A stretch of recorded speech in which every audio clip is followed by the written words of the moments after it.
জানেন কি সরস্বতীর মন্দির কেন দেখা যায় না?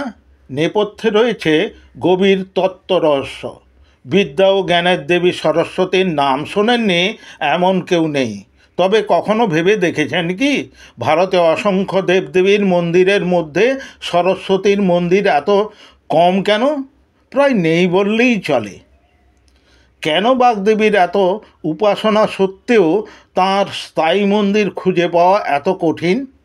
পৌরাণিক কাহিনী অনুসারে দেবী সরস্বতী শুধু বিদ্যার প্রতীক নন, তিনি মানুষের কণ্ঠস্বর, সঙ্গীত শিল্পকলার চালিকা শক্তি।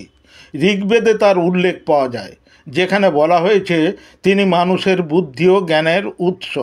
এই জগতে অজ্ঞানতা দিয়ে কোনো কর্মই সম্ভব নয়। অজ্ঞানতা দূরীকরণের জন্য দরকার জ্ঞান।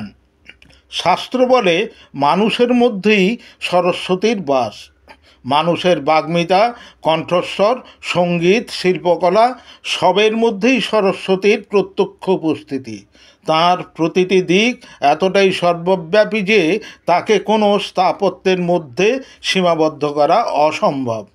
পুরাণে এমনও বলা হয়েছে স্বয়ং ব্রহ্মা নিজ মুখে সরস্বতীর নাম উচ্চারণ করেন, যা প্রমাণ করে দেবী সরস্বতীর বাস মানুষের ভাষা ও জ্ঞানের প্রতিটি অঙ্গে। তার ব্যাপ্তি স্বরবর্ণের অ থেকে ব্যঞ্জনবর্ণের যুক্তাক্ষর কয়মূর্ধন্যস্বয় খ পর্যন্ত।